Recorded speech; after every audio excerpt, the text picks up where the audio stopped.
የመጨረሻ የቀረን ክርስቶስ ምን ሊያደርግ ይመጣል ነው። እስኪ ባሉ እንግዲህ ሐሳዊ መሲህ ይመጣል፣ ምልክት ይደረጋል ብያችኋለሁ። የሚመጣው የነገስታት ንጉሥ ነው ብያችኋለሁ። መቼ ይመጣል አይታወቅም ብያችኋለሁ። ሁልጊዜ ተዘጋጅተን መጠበቅ ነው። ምን ሊያደርግ ነው የሚመጣው ነው። አንድ ሁለት ነገሮችን እና ሶስት ነገሮችን ልናገርና ይብቃኝ። ክርስቶስ ምን ሊያደርግ ነው የሚመጣው? አንድ ጌታችን መድኃኒታችን ኢየሱስ ክርስቶስ የሚመጣው መከር ለመሸከፍ ነው የሚመጣው። ምን ሊያደርግ ነው የሚመጣው? አቤት መከር ሊሸክፍ ይመጣል። የማቴዎስ ወንጌል ምዕራፍ 13 ላይ እንደተናገረ ትመስል መንግሥተ ሰማያት ብእሴ ዘርአ ሰናየ ውስተ ገራይቱ። መንግሥተ ሰማያት ሕገ ወንጌል ተስፋ ጊዜነ ኢየሱስ ክርስቶስ በመልካም እርሻው ላይ መልካም ዘር የተበጠረ እንክርዳድ የሌለበት መልካም ዘር የዘራ ሰውን ትመስላለች። ወሶበ ይነውሙ ሰብኡ መጻ ጸላኢ ወዘራ ክርዳደ ማእከለ ስርናይ ወሀለፈ። የዚያ የገበሬው ሰዎች ከተኙ በኋላ በእርሻው መካከል እንክርዳድ ዘርቶ ጠላት መጥቶ እንክርዳድ ዘርቶ አለፈ። ወሶበ በቆለ ወፈሬ ስርናይ አሚሃ አስተርአየ ክርዳድኒ። ስንዴው በቅሎ አፍርቶ በታየ ጊዜ እንክርዳዱም አብሮ ታየ። ወመፁ አግብርቲሁ ወይቤልዎ፣ ባሮቹም መጥተው የዚህ ሰው እንዲህ አሉ፣ አኮኑ ዘራ ሰናየ ዘራይከ ውስተ ገራይትከ። አቤቱ አንተ በእርሻ መካከል መልካም ዘር ዘርተህ አልነበረን? እማየቴ መጻ ክርዳድ፣ ይህ ክርዳድ ከወዴት መጣ ብለው ጠየቁት። ወይቤሎሙ ጸራዊ ዘንተ ገብረ፣ ጠላት ይህንን አደረገ። ወይቤልዎ አግብርቲሁ ተፈቅድኑ ንሁር ወንጻህዮ ለክርዳድ። ሄደን እንክርዳዱን ከስንዴው ለይተን እንድንነቅለው ትፈቅዳለህን አሉት። እሱ ምን አላቸው?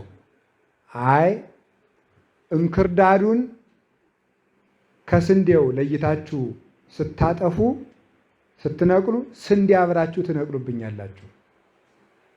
ህድግዎሙ ይልሃቁ እስከ ማይረር፣ ህቡረ እስከ ማይረር፣ እስከ መከር ድረስ አብረው ይደጉ ተዋቸው። ኋላ ምን ይላል አለ?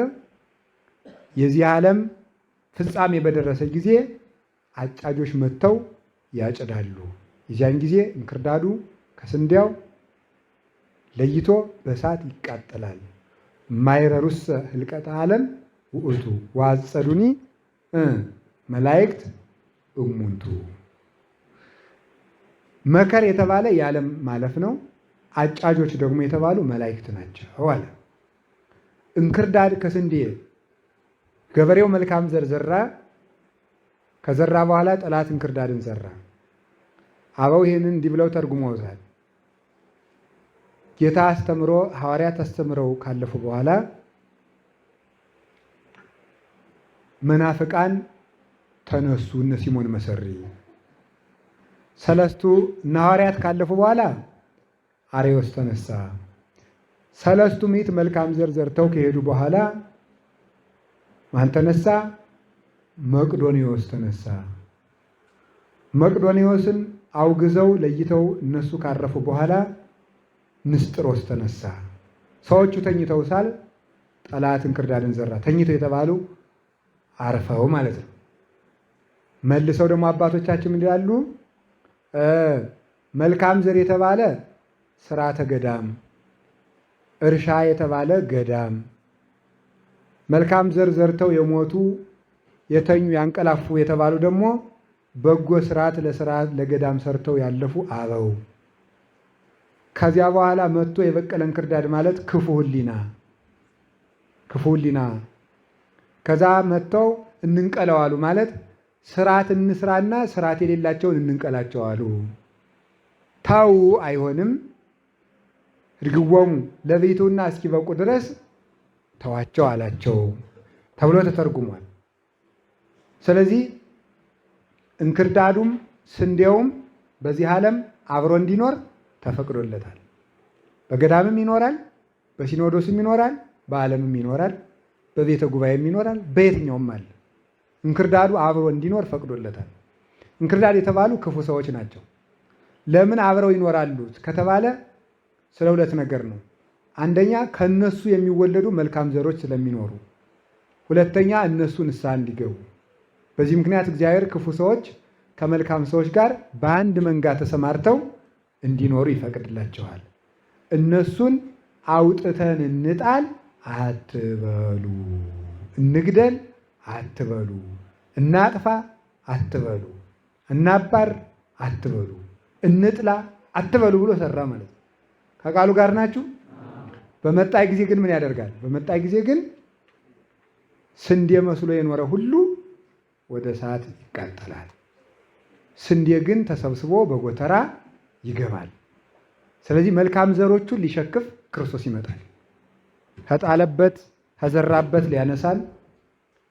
በዚህ ዓለም አንዱ በተራራ አንዱ በከተማ አንዱ በምድረ በዳ ተበትኖ ይኖራል። ሰው መከሩን ሰብስቦ መንግሥተ ሰማያት ማለት የክርስቲያኖች ጎተራ ማለት ናት። ዛሬ በአንድነት የኖሩ ኋላ በአንድነት ይሰበስባሉ። ስለዚህ መከር ሲሸክፍ ነው የሚመጣ። መከር ሊሸክፍ ስለሚመጣ ቅጠል ብቻ አሁን እንዳንገኝ እግዚአብሔር ይርዳል። መከር ይሸክፋል ክርስቶስ። መላእክት ያጭዳሉ። እኛ ጎምርተን ፍሬ ይዘን መገኘት ይገባል። ቅጠል ብቻ የሚባለው አንድ ስም፣ አንድ ሃይማኖት ብቻ፣ አንድ ልብስ ብቻ፣ እነዚህ ናቸው። ልብስ፣ ስም፣ ሃይማኖት ብቻ ቅጠል ይባላሉ። ፍሬ የሌላቸው ማለት ነው። በጎነት የሌለው ኑሮ። ስለዚህ ከስንዴ ወገን የሆነ ይሸከፋል። አንድ ሁለተኛ ጌታችን መድኃኒታችን ኢየሱስ ክርስቶስ የሚመጣ ለምንድን ነው ሲባል ዓሣዎቹን ለመለየት። እዚሁ ማቴዎስ ወንጌል ምዕራፍ 13 ላይ ትመስል መንግሥተ ሰማያት ገሪፈ ዘተወዴት ውስተ ባሕር፣ መንግሥተ ሰማያት ወደ ባሕር የተወረወረችን ምን ትመስላለች አለ? መረብ ትመስላለች ይላል። ወአስተጋብአት እምኩሉ ዘመደ ዓሣ፣ ከዓሣው ወገን ዓሣውን እየወገኑ ሰበሰበች። ከሰበሰበች በኋላ ምን አደረጉ? ወደ ውጭ አውጥተው ምን አደረጉ አለ? በጎውን ዓሣ እየለዩ ወደ መዝገባቸው ወደ ቅርጫታቸው፣ ክፉውን ዓሣ ወደዚያው ወደ ውሃ ይጥሉታል ይላል። ሁሉም ግን በአንድ ባሕር ምን ይላሉ? ይኖራሉ። ሁሉም በተመሳሳይ ስም፣ በተመሳሳይ ማዕረግ፣ በተመሳሳይ ቦታ ይኖራል። የሚጣለውን እግዚአብሔር ያውቃል። ሁሉም ግን ዓሣ ነኝ ብሎ መረብ የተባለች ማን ናት? ወንጌል ናት። ባሕር የተባለ ማን ነው? ዓለም ነው። አንድ መልካም ዓሣ መሆን ይባላል። የማይበላውን ዓሣ ይጥሉታል፣ የሚበላውን ይይዛሉ። አንድ ወጥመዱ የገባን የሚድ ነው። ወጥመዱ ደግሞ ወንጌል ነው። የሚጠመድበት ደግሞ መረብ ቀዳዳው ተመሳሳይ ነው አይደለም? ነው? እስቲ አጥምዶ የሚያውቅ ተመሳሳይ ነው? አረ ወደ ዳር ያለው ጠበብ አይልም? ቀዳዳዎቹ ይላል። አንዳንድ ጠበብ ያሉ ቀዳዳዎች የሉም? ሊቃውንቱ ሲተረጉሙ ምን ይላሉ? መረቡ አንድ ነው፣ ቀዳዳው ግን ምን ይላል? አንዳንድ ቦታ በትንሽቱ ቀዳዳ የምትያዝ ዓሣ አለች፣ ትንሽ ዓሣ። አንዳንዱ ደግሞ በትልቅ መረብ። ይሄ ምንድን ነው? ተለፍቶበት የሚመለስ አለ፣ በቀላል ምክር የሚመለስ አለ ማለት ነው። ይሄ ነው ማለት ነው። ሁሉም ግን ምንድን ነው? የወንጌል አካል ነው ማለት ነው። አንዱ በዚያ ዝም ብሎ አንዱ ቄስ ዝም ብሎ ግዝት ነው ገዝቻለሁ ብሎት ንስሐ የሚገባ አለ። አንዱ ደግሞ ማቴዎስ ሉቃስ ተብሎለት ደግሞ ተለፍቶበት የሚመጣ አለ። ተለፍቶበት የሚመጣ ሳለ በቀላሉ ተንጠልጥሎ የሚመጣም አለ። ስለዚህ ዙሮ ዙሮ ግን ዓሣ መሆኑ ነው ዋናው እና ደግሞ የሚጠቅሙ ዓሣ መሆን ነው። ወደቡ መንግሥተ ሰማያት ናት። ወንጌሊቱ ደግሞ መረቢቱ ወንጌል ናት። ስለዚህ መድኃኒታችን ኢየሱስ ክርስቶስ ምንድን ነው ያለ? ኦ መስገርት ገሪፍ እንተ ተወደይኪ ውስተ ባሕረ ዓለም ወአስተጋባይኪ ኩሎሙ ዘመደ ዓሣ ዘውእቶሙ መሃይምናን ብሎ ምንድን ነው ያለ? አስግርኒ በሀብለ ወንጌሉ ለበኩርኪ አለ። ስለዚህ በዓለም የተወረወርሽ መረብ ያላት እመቤታችን ነው። ዘመድ አሳ የሰበሰብሽ አሳዎች ደግሞ ምዕመናን ናቸው። እኔንም በልጅሽ በሀብለ ወንጌሉ በልጅሽ በወንጌሉ መረብ አጥምዥኝ እኔንም ይላታል። ዛሬም ደንስ መናው ጸብት ውስጥ ባሕረ ኃጢአት አሁን በኃጢአት ባሕር ውስጥ ጠልቅ ያለው አውፅእኒ እምሰርመ አበሳ ወጌጋይ ዋስጥምኒ ውስተ ቀላይ ምሕረቱ ለበኩርኪ። ስለዚህ ምን አለ?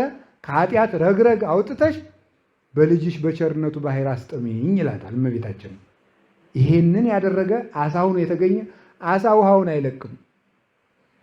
ሁለተኛ ደግሞ አሳ ወሰኑን ያውቃል። ወሰኑን ያውቃል ማለት አሸዋይቱ ወጣ ብዬ ለዋኝ አይልም። አየ ቦታውን ያውቃል። አለ ቦታው የተገኘ ሰው ይጠፋል። ወሰናችሁን እወቁ፣ ድንበራችሁን እወቁ፣ እኔም ለወቅ። ሁላችን አሳ ወሰኑን ያውቃል፣ እኛም ወሰናችንን እንወቅ። ስርዓት አለው ለሁሉም ነገር።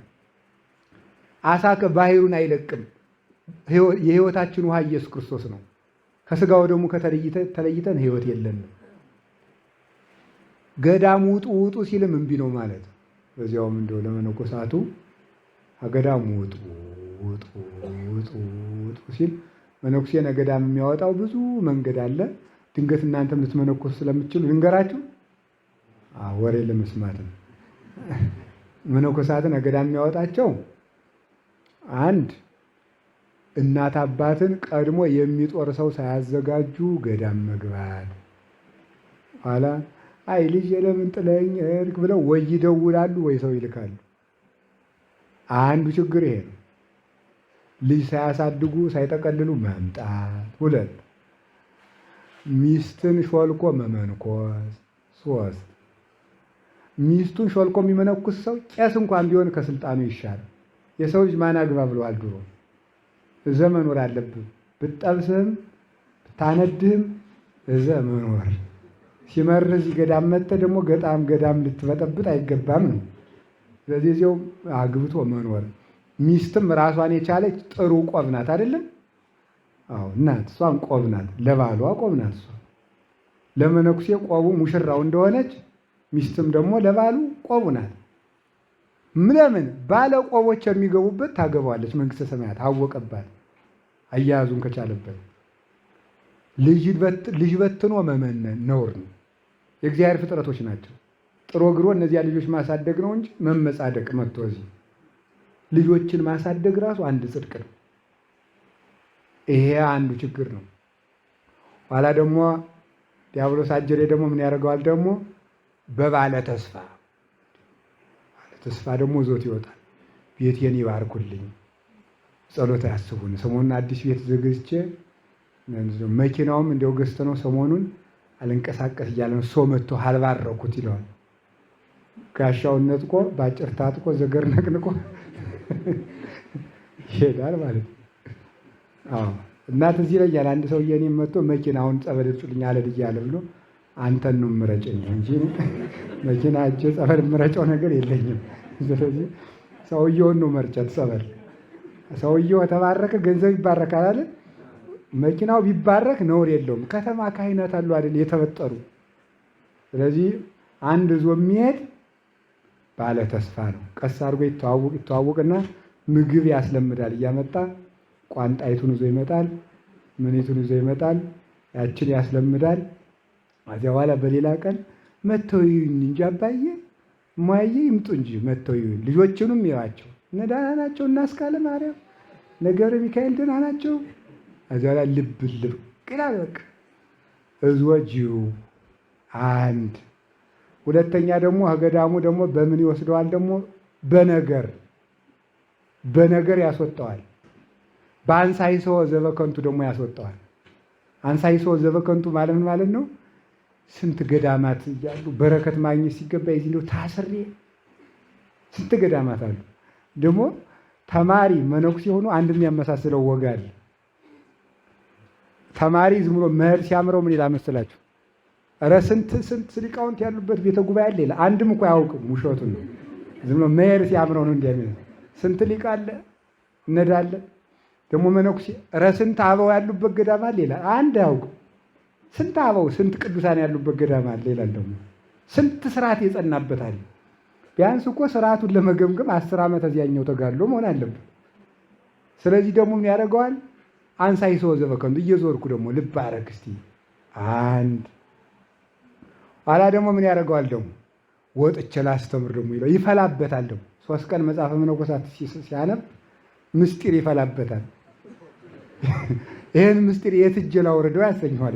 ማለት ግርባል መነኩሴ እኮ ስብሰባ ሲሰበሰብ በጣም ብዙ የሚናገርበት ምክንያት የስብከት ጥማት ነው።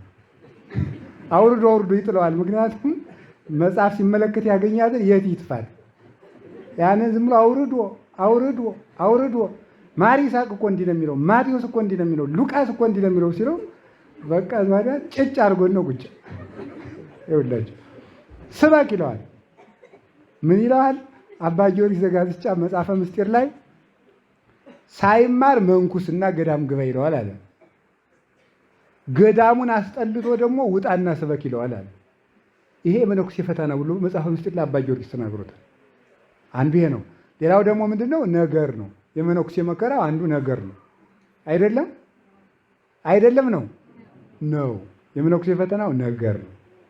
ነገር ምንድነው? አንደኛ ራሱ ነገረኛ ይሆናል። በጣም ዋናው የራሱ ነው ችግር ነው። የራሱ ነገረኛነት ማለቂያ የለውም። ለምን መሰላችሁ? በቃ ተፈታኝ ስለሆነ መከረኛ ስለሆነ መነኩሴ አይምሮ ረቂቅ ነው። በቃ ፈላስፋ እኮ ነው። ፈላስፋ ነው። ቀላል መስሏችኋል እናንተ? አሁን ፎጣው ጎተት ሲያደርግ ጅል መስሏችኋል? አይምሮውን በፍጹም ዋኝታችሁ አደረሱበትም። የመነኩሴ ቀላል ሰው አይደለም መነኩሴ እዛ። ስለዚህ ምንድነው ነገር ያውጠነጥናል። እዛ ነገረኛ ነው። በቃ አቅሙ አንድ ሲናገሩት 10 ብልት ነው የሚያወጣለት፣ እንደ መልካም ፍሬ ዳራጅ ማለት ነው። ይሄ ከዚህ የተባለው የተነሳ ይሄ ከዚህ የተነሳ ከዚህ የተነሳ ይላል። ራሱ ነገር ሲያወጣ ሲያወርድ እዛ በኋላ ነገረኛ ይጥልበታል። ነገረኛ ይጥልበታል። ገዳሙን ጥሎት ይወጣል። ከዚህኛው ነገር ሲጸናበት እዚያኛው ሲሄድ፣ እዚያኛው ሲጸናበት እዚያኛው ሲሄድ፣ እዚያኛው ሲጸናበት እዚያኛው ሲሄድ እዛ በኋላ ሰይጣን ለምንድን ነው ከየገዳሙ የሚያስወጣው? ከተንቀሳቀሰ እንቅፋት አላጣለትም ብሎ ነው። ስለዚህ ለማንቀሳቀስ መጀመሪያ ከወንድሞቹ ከእህቶቹ ፍቅር እንዲያጣ ያደርገዋል። ያስወጣና ደግሞ እዚህ በኋላ በሌላ እንቅፋት ለመጥመድ ማለት ነው። ይሄ ለዲያብሎስ መመነን ማለት ዋናው ነገር የዲያብሎስን ተንኮል ማወቅ ማለት ነው። አይደለም ነው ዋነኛ የምናኔ መጀመሪያ የዲያብሎስን ተንኮል ማወቅ። መነኩሴ ማለት ወይም መናኝ ማለት የዲያብሎስን ተንኮል የሚያውቅና ከሰው ጋር መኖር የሚያውቅ ሰው ነው። ከሰው ጋር መኖር የሚያውቅ ከሰው ጋር መኖር ካልቻለ አውሬ ነው ማለት ነው። አውሬ ነው አላችሁ። እግዚአብሔር ከሁላችን ጋር ይሁን። ስለዚህ ክርስቶስ ምን ሊያደርግ ለሚመጣ አሳ ሊሸክፍ በሉ እስቲ። ምን ያልወጡትን ከባሕራቸው ያልወጡትን እኛም ከባሕራችን ሳንወጣ እንድንገኝ በወደቡ መርጦ ወደ ጓዳው እንዲሰበስበን ቅዱስ ፈቃዱ ይሁንልን። አሁን ስለዚህ አሳ ሆነን መገኘት ይገባናል። ሶስተኛ ክርስቶስ ምን ሊያደርግ ነው የሚመጣ? ሶስተኛ ቤተ ክርስቲያንን ሊያሳርፋት ይመጣል። ክርስቶስ የሚመጣ ቤተ ክርስቲያንን ሊያሳርፋት ነው። ቤተ ክርስቲያንን ሊያሳርፋት ክርስቶስ ይመጣል።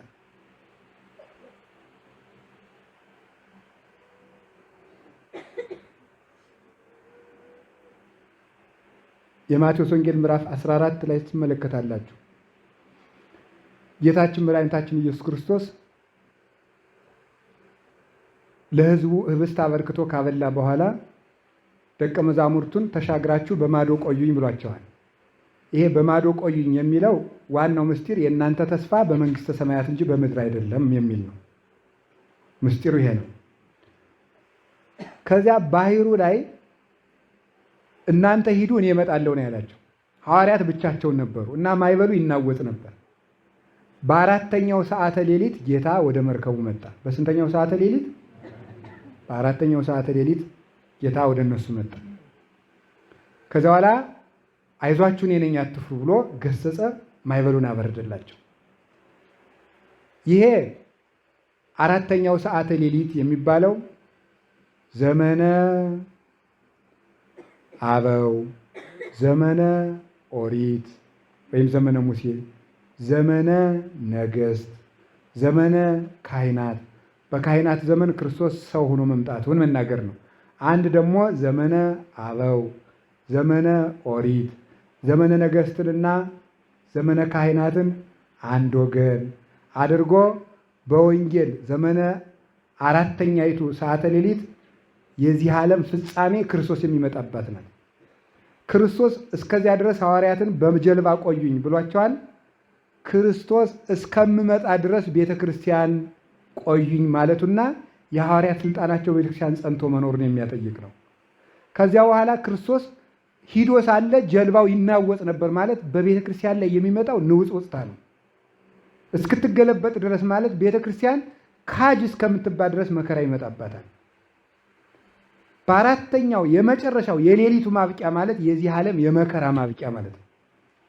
የዚህን ዓለም መከራ ሊያበቃ ሊጨርስ ክርስቶስ ይመጣል። መጥቶ ቤተ ክርስቲያንን ያሳርፋታል። ዘዋላ ቤተ ክርስቲያን ንጉሥ የለባት፣ ጌታ የሌለባት፣ ሰይፍ የለባት፣ ስለት የለባት፣ እሳት የሌለባት፣ ማጣት የለባት፣ ምንም ችግር ሁሉ በሰላም ለባለ ትዳሮች ጭቅጭቅ የለባቸው፣ ለመነኩሴ ጾር የለበት፣ ለመምህራን መናፍቅ የለባቸው፣ ምዕመናን ፍትህ አያጡ፣ በየመዳው የሚገላቸው የሚከሳቸው የለም። ቤተ ክርስቲያንን መጥቶ እሱ ሲመጣ ማይበሉ እንዳረፈ ክርስቶስ ሲመጣ ቤተ ክርስቲያን ታርፋለች። ስለዚህ ቤተ ክርስቲያንን በቃሽ ረፊ ብሎ ሊያሳርፋት ይመጣል። መድኃኔ ዓለም በቸርነቱ መጥቶ ቤተ ክርስቲያንን ያሳርፍልን። ስለዚህ የክርስቶስ ቀን የምን ሆነ? መከሩነን የምንሰበሰብበት፣ አሳሁነን ወደ እሱ የምንገባበት፣ ከዛስ ደግሞ ምን ሆነ? አቤት የምናርፍበት፣ እኛም የምናርፍበት ጊዜያችን ነው። አሁን ሁለት ይቀረኛል። ክርስቶስ ምን ሊያደርግ ይመጣል ነው ማለት። ምጽአት ሲባል የሚሆንብንን ነው እንጂ የሚሆንልንን ስለማናውቀው ማለት ነው። በዚህ ጉዳይ ላይ ልባችን እንዲያውቅ ደስ እንዲለን ነው፣ እንድንበረታ ብዬ ነው። ዝም ብሎ ክርስቶስ ያን ጊዜ በግራ ይቆማሉ፣ ያን ጊዜ በቀኝ ይቆማሉ ሲባል ቅዳሴ ስንሰማ ያዕቆብ ዘስሩግና አትናቴዎስ ያን ጊዜ በግራ ይቆማሉ፣ ያን ጊዜ ልቅሶ ይሆናል፣ የማይጠቅም ልቅሶ ነው። አሚያ ያረምም አፍ ዘይነብባ መጻም አሚያ ይነድዩ ብዑላን ይላል። ባለጸጎች ይዳህያሉ፣ የተናጋሪ አንደበት ጸጥ ይላል፣ ልቅሶ ይሆናል፣ የማይጠቅም ልቅሶ ነው ይላል። እንዲሁ ተስፋውን ምስኪን እንወቀው ብዬ ነው። ተስፋውን ስናውቀው ለሽልማቱ ጭምር ሰውን የሚያነቃው ምንድን ነው? አንድ ሽልማት ነው። ሽልማት አለኝ ይሄ ይጠብቀኛል ብለን እንድናስብ ነው። ከቃሉ ጋር ናችሁ? እግዚአብሔር ከሁላችን ጋር ይሁን። ሌላው ጌታችን መድኃኒታችን ኢየሱስ ክርስቶስ የሚመጣው ደመወዝ ሊከፍል ነው። ደመወዝ ሊከፍል ይመጣል። ደመወዝ የሚከፍል የማቴዎስ ወንጌል ምዕራፍ 20 ላይ ታገኛላችሁ። ይሄ ምዕራፍ 20 ላይ ይመጣል። ምዕራፍ 20 ላይ ምን ይላል? አንድ ሰው ነበረ፣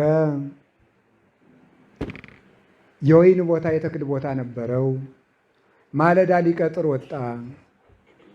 ሰዎችም ቆመው አገኛቸው።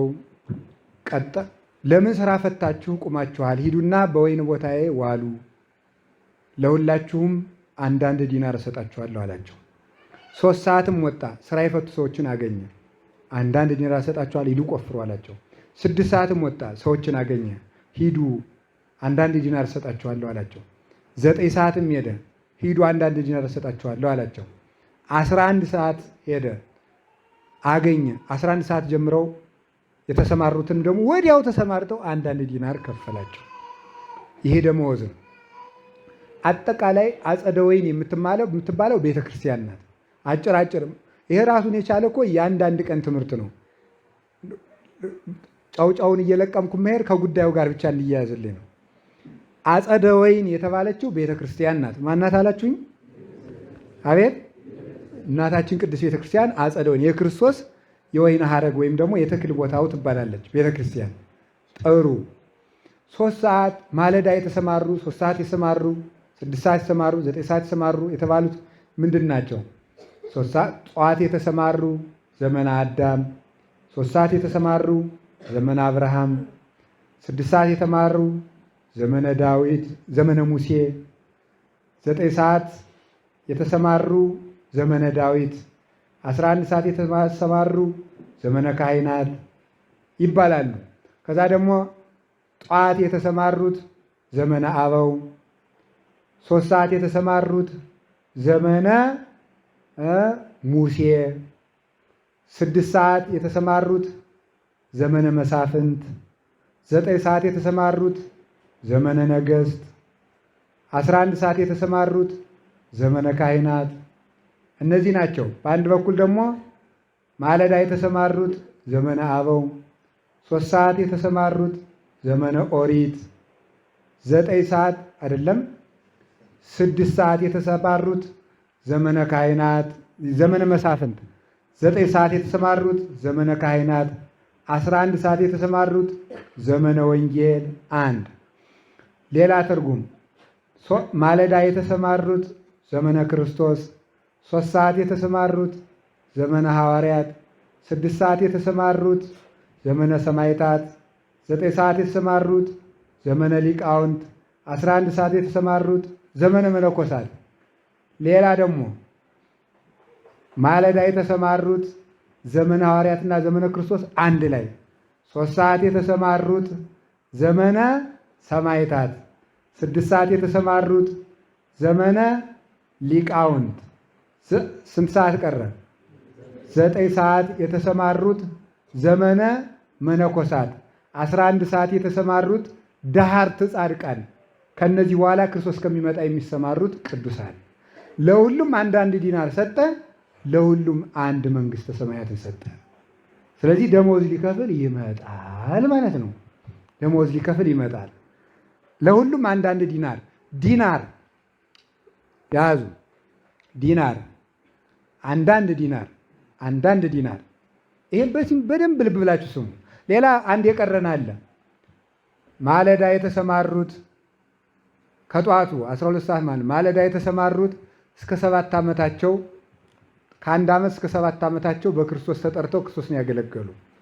3 ሰዓት የተቀጠሩት ከ7 ዓመት እስከ 20 ዓመት ያሉት። 6 ሰዓት የተሰማሩት ከ20 ዓመት እስከ 40 ያሉት። 9 ሰዓት ያሉት ከ40 እስከ 60 ዓመታቸው ወደ ክርስቶስ ቤት የመጡት። ስንት ቀረን? ከ60 እስከ 80 ያሉት ደግሞ እንዲያው በእርጅናም ዘመን ክርስቶስ በጠበሉም በምንም አድርጎ ወደ ንስሐ ያመጣቸው። እነዚህም አንዳንድ ዲናር አይመታደል። እውነት ከልቤ እኮ ነው።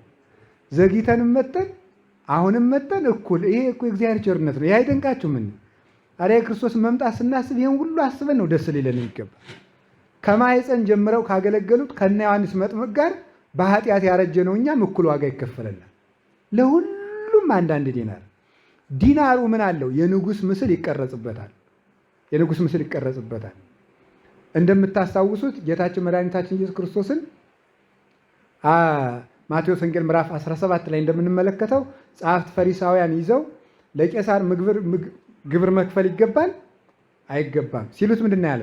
ዘመኑ ውእቱ መልክዑ ወመጽሐፉ፣ ከሳንቲሙ ላይ ምን ተስሎበታል ነው ያላቸው። ምን ተስሎበታል ሲላቸው የቄሳር ስዕል አሉት፣ በጎን ደግሞ የኪሩቤል ስዕል አለው።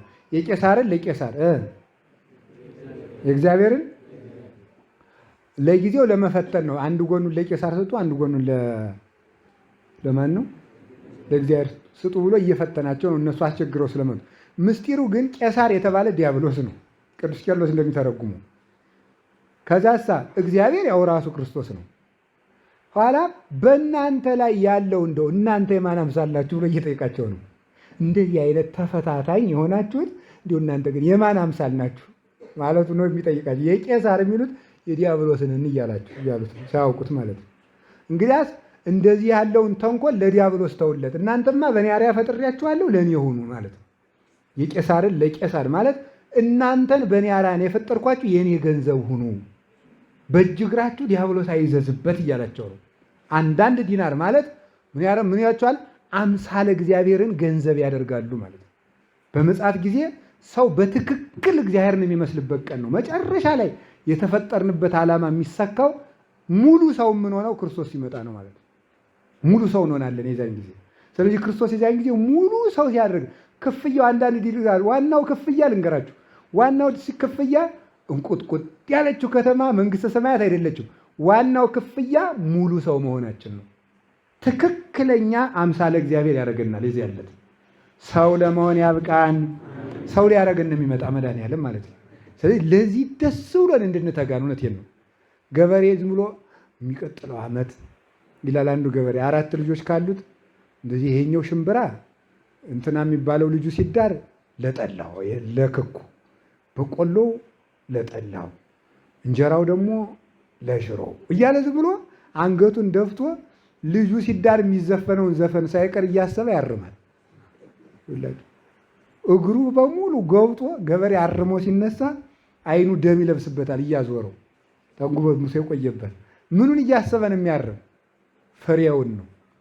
እኛም ቢሆን ኋላ ጌታ የሚሰጠንን እንጂ ሰዎች የሚሉንን እያሰብን መስራት የለብንም። ጌታ የሚሰጠንን ስለምናውቅ ዝም ብለን መልፋትም ብለን ደግሞ ደስ እያለን ነው። ደግሞ የታመን አምላክ ነው። ደግሞ ውለታ አይረሳም። ምንም እንኳን 5 ዓመት 6 ዓመት 3 ዓመት አንድ ቀን የዋልንለትን ውለታ መድኃኔዓለም አይረሳም። ጭብጥ ጥሬ ቀዝቃዛ ውሃ መስጠታችን እንኳን አይረሳውም። አንድ ቀን ማስቀደሳችን እንኳን በጌታ ዘንድ አትናቅ። እግዚአብሔር ቸር ነው። ቆጥሮ ሰፍሮን የሚይዝልን አንድም አይረሳብንም። እንኳን ያልሰራነውን እንዲያው ምን ሰርተው አግኝቼ በምን በማርኳቸው ብሎ ነው የሚያስብ። ወይ ፈቅድ ምክንያት ለድኂን ሰውን ለማዳን ምክንያት የሚፈልግ እርሱ ስለሆነ ማለት ነው። አላችሁ 2 ነው የቀረኝ። እውነት 2 እዚህ በኋላ 2 ምጽአትን እንዲህ በቀላሉ 2 ምጽአት ነዋ። 2 ግን አሁን 2 ነው 2 ነው የቀረኝ። 1 ጌታ ምን ሊያደርግ ነው የሚመጣ ሲባል ሙሽራይቱን ሊወስዳት ይመጣል። ይሄ ደስ ይላል በእውነቱ ማለት ነው። ሙሽራይቱን ሊወስዳት ይመጣል ማለት ነው።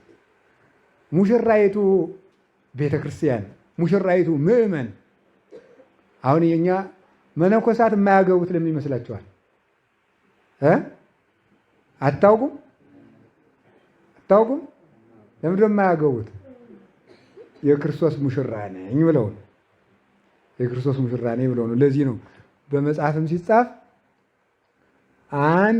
አንድ ካህን ከአንዲት መናኝ ጋር ዝሙት ቢወድቅ የሚሰራው ኃጢአት አንድ አይደለም 4 5 ነው የሚባለው። አንደኛ የክርስቶስን ሙሽራ ቀምቷል። የወንድ ሚስት አልቀማም እያለ እየተመጻደቀ የማንን ሙሽራ ነው የሚቀመው? የክርስቶስን ሙሽራ ይቀማል። አንድ ይሄ ነው። ሁለተኛ ደግሞ ምን ያደርጋል? ዝምድና ፈርሷል። አባቷ ነው። አየህ፣ ካህን ከልጁ ጋር ተኛ፣ አባቷ ነው። ዝምድና ፈረሰ ማለት ነው። ቀጥሎ ምን ያደርጋል? ኃጢአት ያስተምራታል። ከቄሱ ጋር ተኛች፣ እዚያ በኋላ ሌላው አትምረውም ማለት ነው። ለኃጢአት ምሳሌ ይሆናታል ማለት ነው። አታመንዝርን ያፈርሳል። የራሱን ክህነት ይጥላል። በጣም ቁጥር ስፍር የሌለው ኃጢአት ነው የሚወደቀው። እንዲሁ በዚህ ውስጥ ልግባ ብዬ አይደለም፣ ነገር ስቦት ነው። በዚያው መጣ ላይ ቀር አመጣሽ ማርያም ታምጣሽ ነው። በዚያው ዝም ልናገር ብዬ ነው። ሁላችንም እግዚአብሔር ይጠብቀን እና ይህንን ያልኩት ከምን የተነሳ ነው? ሰው አጠቃላይ ምዕመናን በሙሉ የክርስቶስ ሙሽሮች ናቸው፣ ያገቡትም ያላገቡትም። አብልጠው ግን እነዚህኞቹ ቀድሞ የክርስቶስ ሙሽራ ይሆናሉ፣ መናኞች ለማለት እንጂ ያላገቡትም አንሰ ፋርኩክሙ ለአሐዱ ምጥ ዘውእቱ ክርስቶስ ቆሮንቶስ 11 ላይ ሲናገር ለአንድ ሙሽራ አጫችኋለሁ፣ ያውም ሙሽራችሁ ማን ነው አለ? ክርስቶስ። መምህር ምንድን ነው ካላችሁኝ፣ አጭታ ነው። ይኸውላችሁ መምህር አጭታ ነው፣ ባል አይደለም። ገብቷችኋል? ሙሽራው ማን ነው? አሁን የሚያጭ ሰው ምን ይላል? የገሌ ልጃችሁን ለገሌ ልጅ ስጡ ብዬ ነው። ምን አለው? ልጁ ተምሯል፣ ሀብት አለው፣ ሲሰራ መቼም እንደው አይታክት ብሎ የልጁን ሀብቱን ይናገራል። እኔም የክርስቶስን ሀብቱን እየነገርኩ እኮ ለክርስቶስ እያጨውለት ነው። እየነገርኳችሁ አይደለም? ይሄን ይሰጣችኋል የክርስቶስ ሙሽራውን እያልኩ እያጨው ነው አሁን። ስለዚህ ግን ሊያጭ የሄደ ሰው ግን እኔ ላግባ ቢልሳ ይሄ ችግር ተፈጠረ ማለት ነው። አየው፣ አጭታ ተብሎ ታምኖ ተልቆ ራሱ አገባ፣ ነገር ተበላሸ ማለት ነው። ይሄ ምንድነው? ምዕመናንን የራሳቸው ተከታይ የሚያደርጉ ሐሰተኛ መምህራን ማለት ናቸው። እነዚህ በትዳሩ ጣልቃ ገቡ ማለት ነው። እጩልኝ አሉ እንጂ አግቡልኝ አላለም እሱ። አየህ ዮሐንስ ምንድን ነው ያለው? ዘወቱ መራት መራዊ ውእቱ አለ። አመጣና ሙሽራ ያለችው ሙሽራ ነው። አሁን እንግዲህ እንቲ ያየሰ ተሰልጠት ወንቲ ያውሰ ትበዝ የኔ አለቀች እንግዲህ በቃ እኔ ሚዜ ነኝ ከብብ ማጨብጨብ ነው አለ። ሙሽሪት ቤተ ክርስቲያንን ከሙሽራዋ ከክርስቶስ ጋር አገናኝቻለሁ አለ ዮሐንስ መጥምቅ። የጫማውን ማሰሪያ ልፈታ የማይገባኝ አለ አይደል? በኦሪት ስርዓት አንድ ሰው ሲሞት ዘር ሳይተካ ከሞተ ወንድሙ ሚስቱን ያገባና ልጅ ይወልድለታል። የሚወልደው ልጅ የማን ልጅ ነው የሚሆነው? የሞተው ሰውዬ ልጅ ነው የሚሆነው። እሱ ወልዶት ማለት ነው። እና የወንድሙን ሚስት አግብቶ ዘር መተካት ሳይወልድ ከሞተ ነው እንጂ የወንድምን ሚስት ማግባት ግን ኃጢአት ነበር በኦሪቱ። ሳይወልድ ከሞተ ለወንድሙ ዘር ይተካለታል፣ ርስት እንዳይነቀል ማለት ነው። ይህ ራሱን የቻለ ምስጢር አለው። እና ሰውየው የራሴንም አልቻልኩ እንኳን የወንድሜን ጨምሬ ማስተዳደር አልችልም ካለ ክብር የለኝም ለሙሽርነት አልበቃም ሲል ጫማውን በአደባባይ አውጥቶ ይሰጣል። ሙሽራ አይደለውም ማለት ነው። ሙሽራ አይደለውም ማለት ነው። ጫማ ከፈታ ጫማውን ፈተው ይወስዱበታል፣ ይሰጣቸዋል። ለምን? ሙሽርነቱ ቀረ። ስለዚህ ዮሐንስ መጥምቅ ቅዱስ ጎርጎርዮስ ዘኑሲስ እንደሚለው ሙሴ ጫማን ምን በል ብሎታል ጌታ? በል እንጂ የእስራኤል ሙሽራቸው እኔ ነኝ አትበል ማለቱ ነው። የእስራኤል ሙሽራቸው እኔ ነኝ፣ አንተ አይደለህም። ለዚህ ነው እግዚአብሔር በሙሽርነት ሲገቡበት አይወድም። ንሴብሖን አዘምረን ውሃ የምታስጠጣ አንተ መና አላወረድክም፣ እኔ ነኝ ሙሽራቸው እያለው ነው። ኢያሱንም እንደዚህ ሆነ። ዮሐንስ ቅዱስ ጎርጎርዮስ እንደሚለው ዮሐንስ መጥምቅም ጫማውን ልፈታ አይገባኝም ማለት እኔ ለቤተ ክርስቲያን ሙሽራ መሆን አልችልም ማለቱ ነው። የቤተ ክርስቲያን ሙሽራዋ ክርስቶስ ነው ማለቱ ነው። ያ ሙሽራችን ኢየሱስ ክርስቶስ ይመጣል። ሲመጣ አየህ ትመስል መንግስተ ሰማያት አስሮን ደናግል አለ። መንግስተ ሰማያት ምን ትመስላለች አለ? ድንግል 10 ደናግል ይመስላሉ አለ። ለምን በድንግል መሰላቸው ይልና ትርጓሜያችን ድንግል እስከምታገባ ድረስ ለባሏ የሚያበቃትን ስራ ስትሰራ ትኖራለች። ይኸውልህ ፈትል ታስተምራታለች እናቷ፣ እንጀራ መጋገር ያስተምሯቸዋል። ዛሬ እንኳን የለም። የከተማው ሴቱም ላስፔስታሉን ይዞ ደረቅ እንጀራ ቤት ነው፣ አይጋግሩም። እንጀራ መጋገር አሁን እርግጠኛ ነኝ አሁን እንጀራ ጋግሪና ገነት ትገቢያለሽ ብላት የሚያቅታት ሴት ትኖር ይሆናል ብዬ ገምታለሁ። እንጀራ መጋገር ታስተምራታለች። በጣም ብዙ ነገር የምታስተምራት እንኳን ተጋብተው የሚኖራትን ሙያ የሰርጉ ቀን የምትለውን ተንኮል ሁሉ ያስተምሯቸዋል። አሁን በገጠር ሙሽራ ታዝላ ነው የምትሄድ እና በእግርሽ ሂጂ ካሉሽ እምቢ በይ ይሏታል። እንዳትሄጂ በእግርሽ ሂጂ ካሉ እምቢ ነው ማለት ነው። ከዛ በኋላ ትቀመጥና እስኪ ንኩኝ። እንደው እኮ ይገርማል እኮ ታዝላ ነው የምትሄዳየ ሁሉን ነገር አባሏ ጋር ስትኖር እንዴት ምን እንደምታደርግ። አሁን እኮ ዛሬ እኮ ሁሉ ነገር እኮ ከስሯል በእውነቱ። ሙሽራይቱን ለማየት እኮ የሚደረግ ጥረት ቁልፍና ድባም ይባላል። ያችን ሰተን ምናያት በዚያ ውስጥ ገብተን ልጅ ሆነን ማለት ተበድረን እናታችን 1 ብር ለምነን ያጎታችን ልጅ ሙሽራ ለማየት ለፍተን ሳይፈቀድለት ይኸውልህ ሳይፈቀድለት ሚዜ ቤት የገባ ይታሰራል። ሐሰርጉ ቤት የገባ ይታሰራል። ያዙ እንዳትረሱ ነግራችኋለሁ፣ ምስጢር አለው። ይታሰራል። እዚያ ወዲያ ታስሮ የፍጥኝ ሐሰዎቹ ቤት ድሮ አባለ ሰርጎቹ ሚዜ አስሮኝ ነው ምን ላድርግ ይላል። እኔ ዋሳዋለሁ ይላል። 1 ማሰሮ ጠጅ ተሰጥቶ ይፈታል ማለት ነው። ዘግዝቀው ነው የሚያስሩት። ጫጉለው ላይ ሁሉ ያስሩታል። ይህ ስርዓት አለው። ሚዜ ያልተበደረ ሰው አሰርጎ አይገባም። ይሄ ሁሉ ሲደረግ ስለዚህ ስትዘጋጅ ትሰነብታለች። የሰርጉ ቀን ብታዩት ገጠር ተወልደን ስላደግ እናውቀዋለን። ቁኒም ይባላል፣ አደስም ይባላል። ወስፌ ራሱ ወስፌ፣ መርፌ፣ አገልግል የሌለ የለም። ያ ሁሉ ይቆጠራል። ልብ አልባ ሱሪም ይባላል፣ በርኖስም ይባላል። የሁሉ ነገር ተለቅሞ ስርሚዜው ቆጥሮ ነው የሚረከቡ። ይህ ሁሉ ተቆጥሮ ይሰጣል። ስርሚዜው ይቆጥራል፣ ይረከባል። በቃ ያንን ቅቤ በእንትን በትንሽ ደግሞ ሙዳይ ነገር ትደረጋለች። ምንድን ነው የምትባል? ቅቤ ቅል አለች፣ በእሷ ይደረጋል። የሙሽራ ዕቃ በሙሉ ተይዞ ለሚዜው ይረከባል። ያንን ይዛ ትሄዳለች። ያንን የሚቆጥራት ስር ሚዜው ነው፣ ተቀብሎ ይረከባል። ከዚያ በኋላ ያንን እዛ ስታጌጥ ትሰነብታለች። ከእናት አባቷ ቤት ከባሏ ጋር ስትገናኝ የምትኖርበትን ኑሮ ሲዘጋጅላት ሲኩሏት ሲቀዋት ይከርማሉ። ኤርምያስ ይህን አመጣና ትንቢተ ኤርምያስ ምዕራፍ 2 ላይ ትረስእኑ መራት ሰርጓ አለ። ሙሽራ ጌጧን ትረሳለችን? እስራኤል ግን እኔን ረስተውኛል ይላል። የሙሽራ ጌጥ አይረሳም። በሰርግ ቀን የማይረሳ ትልቁ ነገር ጌጥ ነው። እግዚአብሔር ደግሞ የፍጥረት ጌጥ ነው። እኔን ግን ረስታችሁኛል፣ ሙሽራ እንኳን ከምትቆጥረው ዕቃ አሳነሳችሁኝ ይላቸዋል ቤተ እስራኤል። እስራኤል እኔን ረሱኝ፣ ሙሽራ ግን ሰርጓን አትረሳም ነበረ ይላል። እግዚአብሔርን ከመርሳት ይሰውራል። ሙሽራ ለሰርጓ ቀኗ ስትዘጋጅ እንደምሰነበተው ይህ ዓለም ሙሽራችን ክርስቶስ ከሚመጣ ድረስ ፍቅርን ስንቀባ፣ ጥምቀትን ስንለብስ፣ ወንጌልን ስንኳል፣ ስጋው ደግሞ ስንበላ፣ ትትናን የዋሃትን ጌጥ እንሰርገው ትቢጠ ወትዝህርተ ላየው ትትና ነው ጌጡ። እነ ትትናን በዚህ ጉትቻ ስናረጋቸው ያንን ከርመን ክርስቶስ ይመጣል።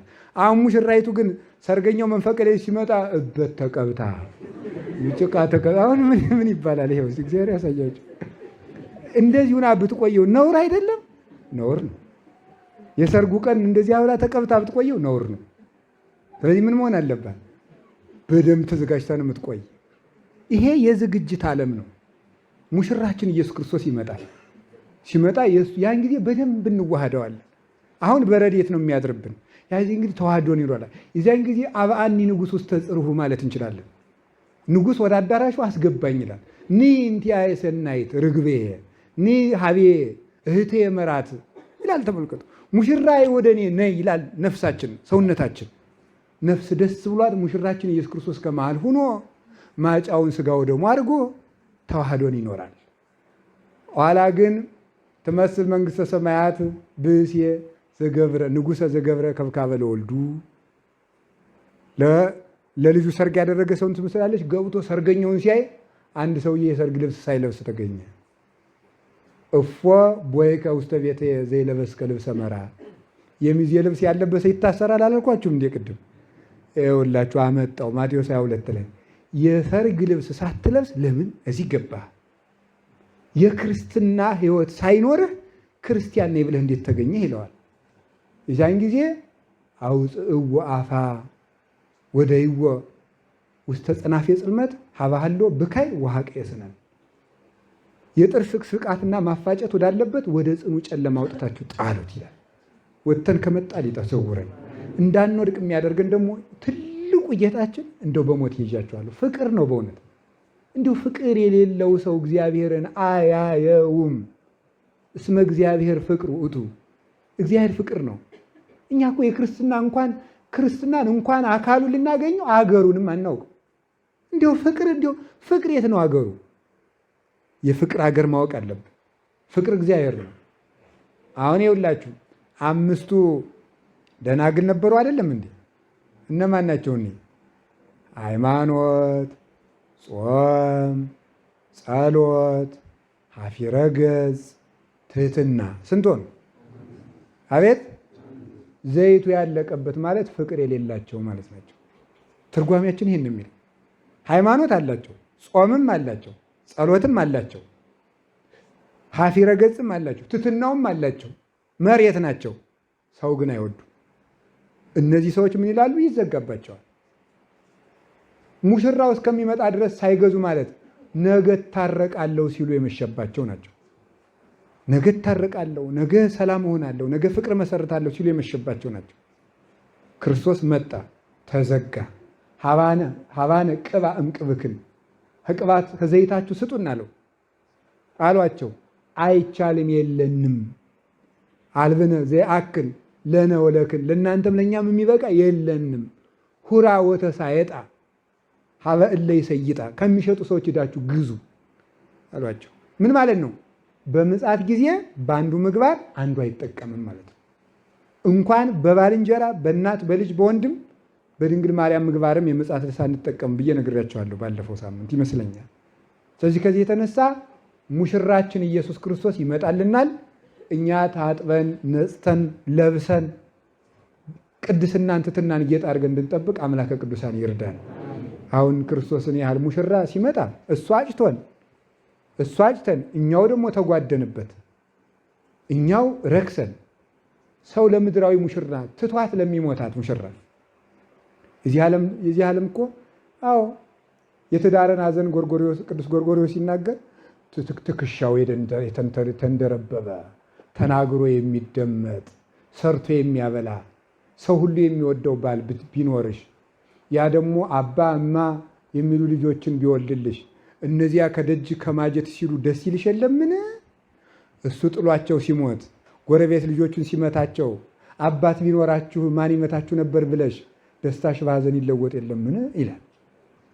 ወደ ደግሞ ወደ እሱ ተቀይሮ እንደ ፀሐይ የምታበራ ሚስት ብትኖር፣ ሰርታ የማትታክት ደግሳ የምትመሰገን ሚስት ብትኖር፣ መልኳ የተወደደ ሚስት ብትኖር፣ አባ የሚል ልጅ ብትወልድልህ፣ እሷ ጥላቸው ብትሞት አባ እንጎቻ አባ እንጀራ ሲሉ እናት ቢኖራችሁ መቼ ርባችሁ ነበር ብለህ ልብህ አይሰበርምን ይላል።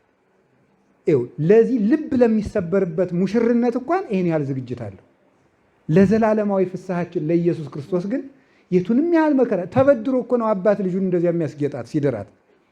የቱንም ያህል ወገን ዋጋ ከፍለን የቅድስና ዘይትና የንጽህና የፍቅር ዘይት ሊኖረን ይገባል። ይህን እንድናደርግ እግዚአብሔርም ይረዳናል አላችሁ። ስለዚህ ጌታችን መድኃኒታችን ኢየሱስ ክርስቶስ ተዘጋጅተን እንድንጠብቅ በቸርነቱ ይርዳል። በሩ ሳይዘጋ መብራት ይዘን ለመግባት ያብቃል። ስለዚህ እሱ የሚመጣ ይህን ሁሉ ሊያደርግልን ነው። መጨረሻ ላይ እንግዲህ እንደነገርኳችሁ ጌታ ይመጣል። ምን ሊያደርግ ካላችሁኝ፣ ነፃ ሊያወጣል። እስኪ በሉ ንገሩኝ እንጂ አሁን የዚያን ጊዜ ነፃ እንወጣለን። ክርስቶስ ሲመጣ አንደኛ ከምን እንወጣለን? ይህን ቀለል አድርጌ ነው የምነግራችሁ። አንትሙ ሕዝበ ክርስቲያን በከመ ታጋባይክሙ በዛቲ ዕለት ከማሁ ያስተጋብክሙ በኢየሩሳሌም በደብረ ጽዮን ቅድስት ወበኢየሩሳሌም አጋዚት። ነፃ በምታወጣ በኢየሩሳሌም ሰማያዊት ምን ይበላችሁ ይላል?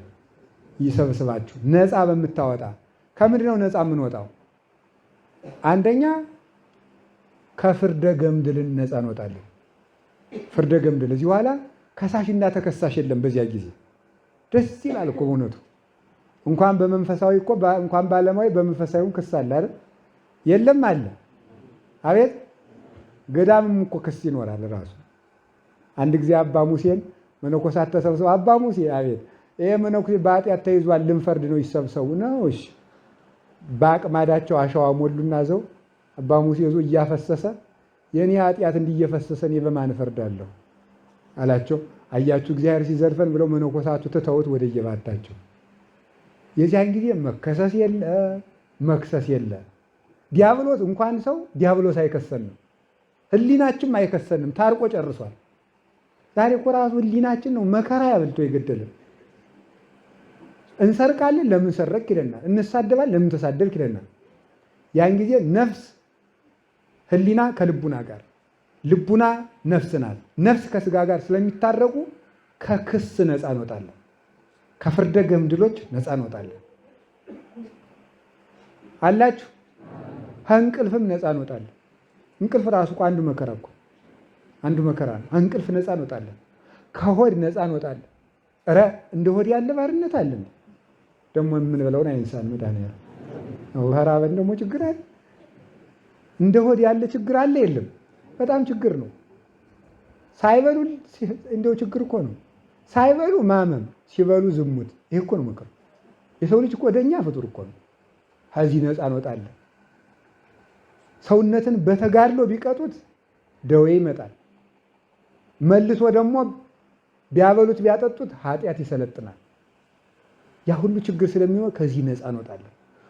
ባንበላም መታመም፣ ታመንም በልተንም መታመም፣ ቁርጠት፣ ራስ ፍልጠት የለ፣ ሆድ ቁርጠት የለ። ሁል ጊዜ ሰላም፣ ሁል ጊዜ ሰላም ብቻ። ሽፍታ የለ፣ ምን የለ፣ ወንበዴ የለ፣ መኪና የሚገለብጥ የለ፣ መንገድ የሚዘጋ የለ፣ ምንም የለም። ሰላም ብቻ፣ ሁልጊዜ ሰላም። አሁን አያችሁ አብይ ጾም በኋላ ምን እናደርጋለን? ምን አለ? ዓርብ ረቡዕ ጾም እንደው አንዳንድ ጊዜ ትገርማችኋለች አይደል? ማክሰኞ እንበላና መሀል ላይ መጣ ስንክር ትላለች። እንደገና ደግሞ ሐሙስ በላን ስትል ስንክር ትላለች መጣ። በጣም አስቸጋሪ ጾም ናት። ዝም ብላ ወጥመድ ነው የምንላት ሰው የሚላት።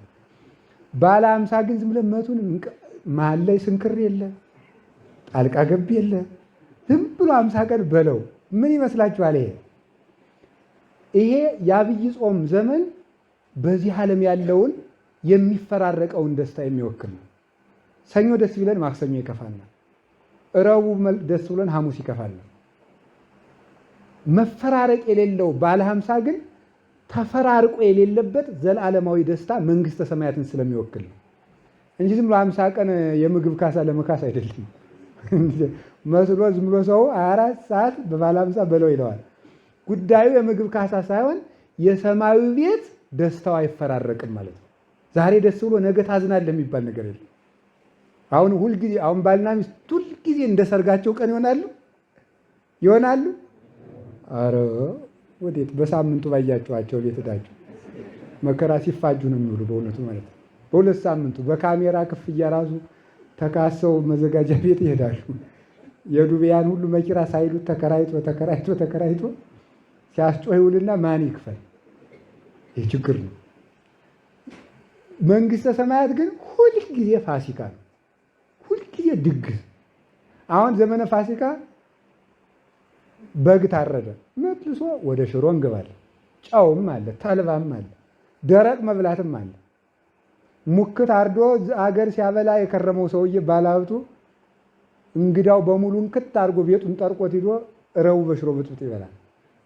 መንግስተ ሰማያት እንዲህ የለም። ዘወትር ፋሲካችን ክርስቶስ እንመገባለን። ሁልጊዜ ነው የምንመገበው። በጣም ነው የሚደንቀው እኮ ሁልጊዜ ፋሲካ ነው። ብርድ የለ፣ ልብሳችን አያድፍ ወይ መታደል እኮ ነው የምንለብሰው እሱን። ጨርቅ ማጠብ የለም። ቀላል መስሏችኋል እናንተ? ጨርቅ ማጠብ የለ፣ መለወጥ የለ፣ ማሻሻል የለ፣ ያኛውን ልብስ ልግዛ የለ። ዝም ብሎ ሁልጊዜ ደስታው የማያልቅ ልብስ፣ ሁልጊዜ ደስታው የማይፈጸምለት ሙሽራ። እንደው ማርያም መግደላዊት እኮ ሽቷን እዛ ስትል ሰይጣን መንገድ ቆይቶ ወዴት እየሄድሽ ነው? ዝም አውቄብሻለሁ። ፍቅሩ ያላለቀለት ጎልማሳ መጥቶ ወደሱ እየሄድሽ ነው? አዎ ፍቅሩ ያላለቀለት ክርስቶስ መጥቶ ወደሱ እየሄድኩ ነው። እውነቷን ነው። ፍቅሩ ያላለቀለት ክርስቶስ ማለት ተወዶ የማይሰለች ወዶ የማይሰለች ክርስቶስ ነው። የእሱን ፍቅር ጠግበን የምንኖርበት ሀገር ነፃ እንወጣለን። እርሻ ቁፋሮ የለ። እንዲሁ ስንቱ ነገር አለ መሰላችሁ። ሀሳብ የለ። እነገሌ ምን ይሉኝ የለ። ይህ ሁሉ እኮ ነፃ መውጣት እኮ ነው። ስብሰባ የለ፣ ኮሚቴ የለ፣ ስራ አስፈጻሚ የለ፣ ምክትል የለ፣ አለቃ የለ። አንድ ንጉሥ ክርስቶስ። የፖለቲካ ፓርቲ የለ፣ ወታደር የለ። ዝም ብሎ አንድ ንጉሥ ክርስቶስ፣ አንድ መንጋ ከመላእክት ጋር። ደግሞ ሀገሪቱም ጸጋ ይጨምርላታል፣ ሰዎቹም ጸጋ ይጨምርላቸዋል። እማትሰለች ሀገር፣ እማትሰለች ሀገር፣ እማትሰለች ከተማ። እስቲ ፈልጉ። በምድር ላይ የትኛውንም ከተማ ቢቀይሩልን በወሩ ደግሞ እንዲቀይሩልን እንፈልጋለን። መቀየር የማያሻት ከተማ ወይ ትፈቅድ ፀሐይ ወወርሃ ያብርሁ ላቲ፣ ፀሐይ ጨረቃን አብሩልኝ የማትል በክርስቶስ ብርሃን የደመቀች ሐዋርያት ምሰሶ የሆኑላት በዘላለም ብርሃን የምትዋኝ ጌጧ የማይደበዝዝ ጣዕሟ ምረት የሌለበት የማይለወጥ ጸጋ ያላት ክብር የመተናነስ የሌለበት የበላይ የበታች የተለበት ከዚህ ሁሉ በላይ ደግሞ ቅናት የሚጠፋበት ሀገር ይሁላችሁ መንግስተ ሰማያት ነው። ቅናት ቢኖረኝ ብለን ልባችን የሚወልቅበት ጸጋ የለም። ሁሉ አለን እዚያ። ለዚያ ያብቃን መድኃኔዓለም። ምን ሊያደርግ ይመጣል? ነፃ ሊያወጣን። እግዚአብሔር ነፃ ያወጣል። ነፃ የምንወጣበትን ስራ ሰርተን ለመገኘት ይጠብቃል። ከኛ ምን ይፈልጋል? መንቃት፣ መጠንቀቅ።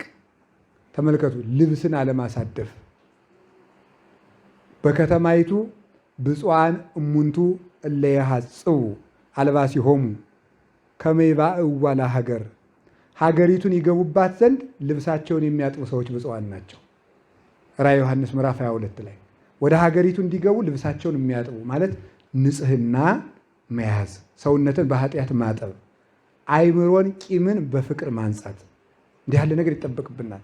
ትንሣኤ ልቡና መኖር ብፁዕ ዘረከበ ክፍለ በትንሣኤ እንተ ትቀድም መጺአ ዋልቦ ስልጣነ ሞት ላዕሌሁ። ራዕየ ዮሐንስ ምዕራፍ 20 ቁጥር 6 ላይ የመጀመሪያይቱን ትንሣኤ እድል ፈንታ ያገኘ ሰው በመጨረሻይቱ ትንሣኤ ሞት አይሰለጥንበትም። የመጀመሪያይቱ ትንሣኤ ልቡና ትባላለች። ሰዎች ግን ተሳስተው ሺህ ዓመት ክርስቶስ በምድር ቴዎድሮስ የሚባል ንጉሥ ያመጣል ብሎ ይጃጃላል። ሺህ ዓመት ይነግሳል የተባለው ክርስቶስ ሺህ ዓመት የተባለው ክርስቶስ ከተወለደ ጀምሮ እስከ ሐሳዊ መሲህ ያለችው የቤተ ክርስቲያን መንግስት ነው። ቅዳሴ ሲገባ ካህኑ ሥጋ ወደሙን የሺህ ዓመት ምግብ አድርገው ይላል በህብስቱ ላይ ሲጸልይ። ምን ማለት ነው? የዘላለም ምግብ ማለት ነው። ስለዚህ ምን ማለት ነው? ሺህ ዓመት ክርስቶስ ይነግሳል፣ ሰይጣን ይፈጣል የተባለ በሐሳዊ መሲህ ዘመን ነው።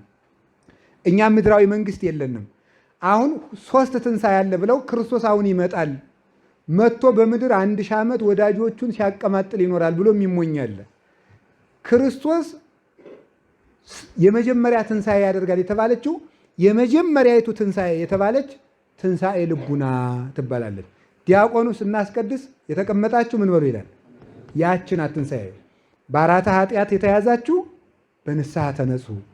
በኃጢአት አልጋ ያላችሁ በአራተ ዝንጋኤ በመርሳት በዝንጋኤ ሞትን ክርስቶስን ሰማይ ቤታችሁን ሲኦልን ረስታችሁ ያላችሁ ደግሞ በተዘክሮ ሞት በተዘክሮተ እግዚአብሔር በተዘክሮ መንግሥተ ሰማያት በተዘክሮ ገሃነም ተነሱ ንቁ ማለት ነው። ሰይጣንን ነቅተን መጠበቅ ይገባናል። ነቅተን ጠብቀን መንግስቱን እንድንወርስ እግዚአብሔር ይርዳን። የሙታንን መነሳት ተስፋ እናደርጋለን። ዛሬ ብናጣ ነገ እናገኛለን። ብንወድቅ ነገ እንነሳለን። ብናጣ ነገ፣ ብንዋረድ ነገ እንከብራለን። ብንራቆት ነገ እንለብሳለን። ብንሞት ነገ እንነሳለን። ካይበ እመጽእ ሀቤክሙ ወእነሳክሙ ከመ አንትሙኒ ተሐሉ ሀበ ሀሎኩ አነ። እናንተም እኔ ካለሁበት እንድትኖሩ ዳግመኛ መጥቼ እወስዳችኋለሁ። ሥጋዋን ለመኖር ያብቃን። ያስተማረን እግዚአብሔር የተመሰገነ ይሁን። ወስብሐት ለእግዚአብሔር። ይቆያል።